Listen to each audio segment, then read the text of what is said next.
आणि यापुढची बातमी अकोल्यामधनं आहे। अकोल्यामधल्या एका घटनेनं राज्यातल्या महिला आणि मुली खरोखरच सुरक्षित आहे का हा प्रश्न निर्माण झालाय। अकोल्यामध्ये एका गावगुंडाने एका 14 वर्षीय अल्पवयीन मुलीवर अक्षरशः अमानवी अत्याचार केलेत। या पीडित मुलीला सिगारेटचे चटके देत तिचं मुंडन करत लैंगिक अत्याचार करण्यात आलेत। शिवसेनेच्या नेत्या सुषमा अंधारी सध्या आपल्या सोबत आहेत। सुषमाताई, अंगावरती काटा आणणारी ही अकोल्यामधली घटना आहे। मुलींच्या सुरक्षेचा प्रश्न पुन्हा ऐरणीवर आला या घटनेनंतर। एकूण मुलींच्या सुरक्षेचा प्रश्न आणि राज्यातील कायदा सुव्यवस्थेचा कारभार काय गलथान पद्धतीने चालू आहे हे पुन्हा एकदा या निमित्ताने चर्चेत आलंय। हे फार उल्लेखनीय आहे की या प्रकरणातला जो आरोपी गणेश कुमरे आहे याच्या संबंधाने पीडित मुलीच्या आईने 2 वेळा त्या खदान पोलीस स्टेशनच्या पोलिसांना 2 वेळा त्याची तक्रार केली होती, माहिती दिली होती। मात्र पोलिसांनी त्याकडे दुर्लक्ष केलं, त्यामुळे हा आरोपी निर्ढावलेला होता। हे जरा जास्त चिंताजनक आहे की पोलिसांना तक्रार देऊनही जर अशा घटना घडतात आणि पोलीस त्याकडे लक्ष देत नाहीत, म्हणजे नेमकं काय? हा मुद्दा तुम्ही उपस्थित केलेला खरोखरच विचार करण्यासारखा आणि खूप चिंताजनक आहे। रुपाली चाकणकर सुद्धा आपल्या सोबत आहेत, आपण त्यांनाही विचारूयात। रुपाली ताई, जर खरंच अशी पोलीस कंप्लेंट दिली गेलेली होती, तक्रार केलेली होती, तर मग त्या तक्रारीकडे दुर्लक्ष का करण्यात आलं? ही घटना घडण्याची वाट का पाहिली गेली? अकोल्यात घडलेली ही घटना निश्चितच निंदनीय आहे। यामध्ये 14 वर्षाच्या मुलीवरती जो अत्याचार झालाय तो अतिशय अमानवीय आहे। यामध्ये आरोपीवरती अनेक गुन्हे दाखल करण्यात आलेले, कलम दाखल करण्यात आलेले, त्याच्यामध्ये कायद्याच्या चौकटीतून शिक्षा होईलच। पण अशा घटना घडू नयेत म्हणून आम्ही राज्य महिला आयोगाच्या वतीनं प्रत्येक जिल्ह्यामध्ये जनसुनावणीच्या माध्यमातून आढावा घेत असतो। गेले 3 आठवड्यापूर्वीच मी स्वतः अकोल्यामध्ये असताना तेथील बीट मार्शल, दामिनी पथक, निर्भया पथक या सगळ्यांची पाहणी करत असताना त्यांना सूचना दिल्या होत्या। पण ज्या पद्धतीने आपण सांगताय त्या पद्धतीने खदान पोलीस स्टेशनमध्ये तक्रार दाखल करून सुद्धा जर त्यांच्यावरती कारवाई झाली नसेल किंवा आरोपीचं कोणत्याही पद्धतीचं अशा पद्धतीने चौकशी केली नसेल किंवा पीडितांनी त्यांच्या कुटुंबियांनी मागणी करूनही दुर्लक्ष केलं असेल तर याची चौकशी राज्य महिला आयोगाच्या वतीनं केली जाईल।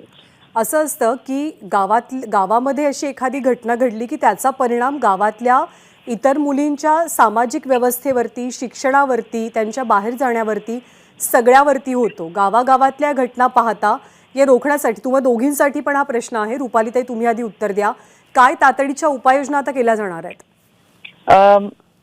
शाळा आणि कॉलेजच्या मुलींसाठी आपण 1098 आणि 1091 या 2 टोल फ्री क्रमांकाची उपलब्धता करून दिलेली आहे। महाराष्ट्रामध्ये कोणत्याही ठिकाणी असेल आणि तुम्ही तात्काळ जर कोणती मदत हवी असेल तर हे टोल फ्री क्रमांक मुलींसाठी आहे। शिक्षक पालक संघटनेच्या माध्यमातून अवेअरनेस आपण करत असतो आणि मला असं वाटतं की आता घराच्या बाहेर पडत असताना पालकांनी देखील मुलींना शिक्षण देत असताना ते निर्भय पद्धतीचं जगण्याचं आव्हान आणि त्यांना आत्मविश्वास देणं फार गरजेचं आहे।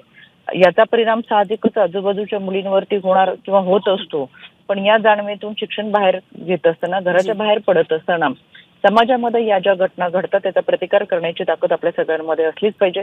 पोलीस यंत्रणा आपल्या सुरक्षिततेसाठी आहेत, बीट मार्शल आहे, दामिनी पथक आहे, निर्भया पथक आहे, या सगळ्यांबरोबर आपल्यासाठी दिलेले टोल फ्री क्रमांक आहेत आणि याची माहिती घेणं। बऱ्याच वेळा आम्ही ज्यावेळेस अनेक जिल्ह्यांमध्ये जातो त्यावेळेस माझ्या पाहण्यामध्ये असं आलंय की हे जे टोल फ्री क्रमांक आपल्यासाठी आहेत तेही आपल्या विद्यार्थ्यांपर्यंत पोहोचत नाही। म्हणजे आमच्या सुरक्षिततेसाठी कोणी आहे की नाही हा प्रश्न या विद्यार्थ्यांना पडतो। म्हणून मला या निमित्तानं शिक्षकांना, मुख्याध्यापकांना, शाळा कॉलेजला देखील आम्ही सातत्याने सूचना करत असतो की मुलींना आपण मार्गदर्शन तर करावंच, पण त्यांच्याबरोबर हे नंबर असावेत। आणि बीट मार्शल, दामिनी पथकांना आम्ही अकोल्यामध्ये देखील आज सूचना देऊत, पण गेले 3 आठवड्यापूर्वी मी स्वतः होते त्यावेळेस ही सूचना दिलेल्या आहेत। शाळा कॉलेजच्या कॅम्पसमध्ये टाइम मध्ये याची गस्त ही मोठ्या प्रमाणात असली पाहिजे। सुषमाताई, सरकारी पातळीवरती किंवा राज्य महिला आयोगाकडनं प्रयत्न तर केले जातात, पण ते प्रयत्न पुरेसे पडतायत का? खरंच मुलींमध्ये सुरक्षिततेची भावना आहे का? मुलींनी सुद्धा आत्मविश्वासाने बाहेर पडलं पाहिजे या मताशी मी सहमत आहे। पण मुद्दा असा आहे की 1.5 ते 2 महिन्यांपूर्वी कल्याणमध्ये एक घटना घडली ज्यामध्ये फक्त आणि फक्त 11 वर्षाचं बाळ आहे ते, आणि ती 11 वर्षाची मुलगी आपल्या आईसोबत शिकवणीवरून परत येताना ती म्हणते की मला एक वडापाव खायचा आहे। तिची आई वडापावच्या गाडीवर जाते, हार्डली 10 ते 15 मीटर दोघींमध्ये अंतर आहे। तेवढ्या वेळेत तो माणूस येतो आणि 11 वर्षाच्या पोरीला सपासप तिच्यावर चाकूचे वार करतो. 11 वर्षाच्या मुलीने कोणत्या आत्मविश्वासाने वावरायचं? 11 वर्षाच्या लेकराने कोणती ताकद, कोणता प्रतिकार आणि कोणता टोल नंबर वापरायचा? ज्या टोल नंबरच्या आपल्याकडे फार बाता मारल्या जातात, तो टोल नंबर 108 असेल किंवा अजून काय काय जे 12 भानगडी असतात, हे सगळे जे टोल नंबर काय त्यांनी बरेच नंबर सांगितले, उचलतच नाहीत फोन. टोल नंबरचे फोन न उचलण्यासाठीच असतात हे महाराष्ट्रातल्या एव्हाना सगळ्यांना माहीत झालंय. किंबहुना कधी फोन लागला तर तो फोन बाजूला ठेवून देण्यात येतो आणि त्यावर कोणीही कसलीही कारवाई करत नाही. कल्याणमधल्या 11 वर्षाच्या मुलीच्या संबंधाने घडलेली घटना ही एकूण राज्यकर्त्यांच्या डोळ्यात अंजन घालणारी आहे. शाळा आणि कॉलेजच्या परिसरामध्ये जिकडे तिकडे पानाचे ठेले असू नयेत, तिकडे नाक्यांवर मुलं थांबू शकतील अशा जागा असू नयेत आणि महत्वाचं म्हणजे तिकडे पोलिसांची गस्त वाढवणे, हे जे सांगितलं ना, गस्त वाढवण्यापेक्षा तिथे पूर्ण वेळसाठीचा काही बंदोबस्त देता येईल का? आणि जेव्हा मुलगी आपल्या पालकांना एखादी तक्रार करते आणि पालक पोलीस स्टेशनला त्याची माहिती देतात, तेव्हा पोलीस गणेश कुमरे सारख्या अशा कुख्यात गुंडांना अभय का देतात? हा खरा मुद्दा आहे. आणि ते जर अभय दिलं गेलं नाही तर कदाचित गुन्हेगार निर्ढावणार नाहीत. हा गणेश कुमरे याचा गांजा विक्रीचाही व्यवसाय आहे. खदानच्या बाजूला त्याचा अनेक वर्षांपासून त्याला कुख्यात गणीभाई वगैरे म्हणून ओळखलं जातं. मग हा गणीभाईचा गांजा विक्रीचा धंदा कुणाच्या आशीर्वादाने चालू आहे? गृहमंत्र्यांचं याकडे लक्ष नाहीये का? गृहमंत्र्यांचं लक्ष कुठे आहे नेमकं? तुम्ही नंतर काय फास्ट कोर्टची मागणी कराल, त्याला अटक कराल, सगळं कराल. अरे पण एका मुलीवर अन्याय झाल्याच्या नंतर, एका मुलीवर अशी गोष्ट आल्यानंतर गावातल्या इतर मुलींना शाळेत पाठवावं की नाही याची पालकांना भीती वाटते. सकाळी एका वाहिनीशी या संबंधाने बोलताना मी पश्चिम विदर्भाच्या दौऱ्यावर आहे, माझ्या अंगावर सरसरून काटा आला की माझं बाळ गावात एकटं आहे. ही सगळं आई म्हणूनची चिंता आहे, पालक म्हणूनची चिंता आहे. हे याच्यामध्ये निव्वळ राजकीय चिखलफेक नाही, तर पालक म्हणून सुद्धा या चिंता समजून घेतल्या पाहिजे. नाही, ही भूमिका अगदी बरोबर आहे की घटना जरी एक घडली तरी त्याचे परिणाम खूप जास्त असतात, गाव पातळी असो किंवा शहर पातळी असो. रुपाली, तर एक छोटासा प्रश्न, काय स्टेटस आहे? ज्या पद्धतीनं सांगितलं जात आहे की टोल फ्री क्रमांक कोणी उचलत नाही, कोणी उत्तर देत नाही, तिथे कोणी वाली नसतो, काय स्टेटस आहे? किती जण काम करतात? किती तास ही सेवा उपलब्ध आहे? माझ्या स्वतःचा राज्य महिला आयोगाचा 155-209 हा टोल फ्री क्रमांक आहे. यामध्ये दिवसभरात 250 ते 300 तक्रारी दाखल होतात आणि आतापर्यंत तक्रारी दाखल झाल्यात त्यांचा आम्ही त्या संबंधित विभागाकडे पाठपुरावा करत असतो. त्याच्यामुळे हे जे टोल फ्री क्रमांक आहेत ते विद्यार्थ्यांच्या सुरक्षितेसाठी आहे. मुळातच बऱ्याच वेळा आपल्याला हे टोल फ्री क्रमांक माहीत नसल्यामुळे त्याच्यावर टीका केली जाते. हा एक वेगळा भाग आहे.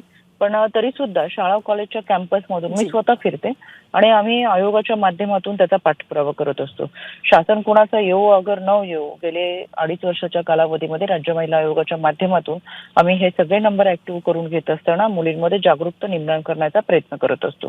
मुळात आम्हाला शिक्षण देत असतानाच आमच्यामध्ये आत्मविश्वास कदाचित कमी जागवला जातो, कारण की समाजाची मानसिकताच अशी आहे, मुलींच्या शिक्षणापेक्षा त्यांच्या लग्नासाठी लागणारा हुंडा जो कायद्यानं गुन्हा आहे, तेव्हा हुंड्यासाठी पैसा साठवला जातो. इकडे वळणारी आमची मानसिकता आहे. त्याच्यामुळे आम्ही मुलींच्या शिक्षणासाठी आणि तिला आत्मनिर्भर करण्यासाठी, तिला स्वावलंबी करण्यासाठी, आत्मविश्वास देण्यासाठी कमी पडतो.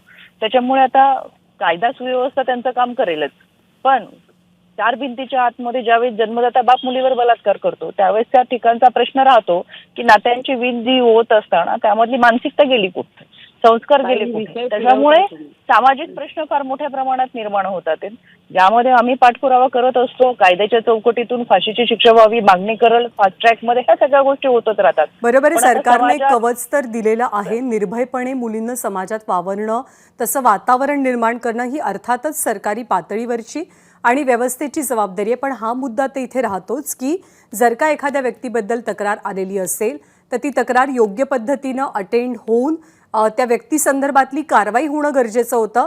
जसं सुषमा अंधारे म्हणतात त्या पद्धतीनं जर का ती तक्रार अटेंड केली गेलेली नसेल तर मात्र हा गंभीर प्रकार आहे. आपल्या दोघींचेही धन्यवाद या प्रतिक्रियेबद्दल. एबीपी माझा, उघडा डोळे बघा नीट.